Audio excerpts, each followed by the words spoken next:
Kwanza kabisa ningependa kurudishia Mungu shukran kwa hii win ya kwanza hapa home. Mimi kama interim coach nashukuru Mungu, imekuwa poa na vijana wameng'ang'ana vizuri sana, wamecheza kulingana na venye tulikuwa tumeplan kukuja ku approach hii mechi ya siku ya leo. Playing surface imekuwa hivyo the whole week. I think hata sisi kama home team hatuja train hapa the whole week, tumekuwa tukitrain away sababu ya playing surface, mvua, na hatuwezi zuia kazi ya Mungu. Lakini sasa kukuja hapa tulikuwa tunatarajia grawa itakuwa poa, so tulikuwa tumekuja na plan B, ambapo plan B yetu pia imewaki, ambapo kuna time tulikuwa tuna build up na kuna time tulikuwa tunacheza na second balls, tunapiga then tunacheza na second balls, na nashukuru imetupatia matunda. Sitaongelea hilo kwa sasa. Kwa sasa nadhani ni kusimamisha meli.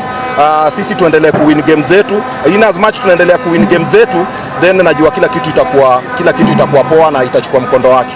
Mafans ndio backbone yetu, so ningependa kuwaambia wazidi kukuja, wazidi kusupport team, wazidi kusupport sababu wao wanatusukuma sana na tunashukuru kwa nini yao, kwa support yao.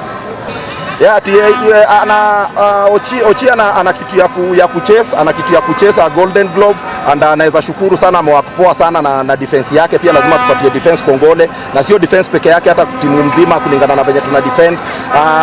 Ana kitu ya kucheza na tamu-encourage aendelee kufanya hivyo na defense yake, then sure atachukua hii Golden Glove.